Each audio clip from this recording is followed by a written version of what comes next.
بسم اللہ الرحمن الرحیم نحمدہ و نصلی علی رسولہ الکریم۔ السلام علیکم۔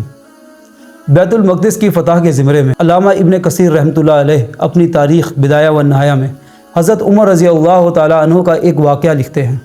آپ رضی اللہ تعالیٰ عنہ کے آزاد کردہ غلام یعنی کہ مولا عمر حضرت اسلم رضی اللہ تعالیٰ عنہ فرماتے ہیں کہ حضرت عمر رضی اللہ تعالیٰ عنہ نے ارشاد فرمایا، جس کا مفہوم ہے کہ میں ایک مرتبہ قریشی تجار کے ساتھ دمشق گیا۔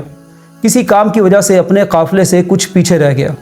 مجھے ایک جرنیل نے گردن سے پکڑ لیا اور میرے ساتھ ہاتھا پائی کرنے لگا۔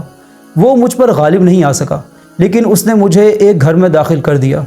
اس گھر میں ایک کلہاڑا، بیلچہ، زنبیل اور کچھ مٹی پڑی تھی۔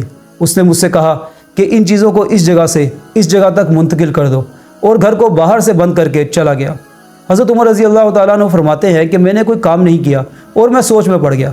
جب وہ شخص دوپہر کو واپس آیا تو مجھ سے جھگڑنے لگا کہ تو نے کام کیوں نہیں کیا۔ اس نے میرے سر پہ مکہ مارا، میں نے کلہاڑے سے اس کو قتل کر دیا۔ اس کے بعد میں اس گھر سے باہر نکل گیا۔ شام کو میں ایک خانقاہ کے باہر رک گیا۔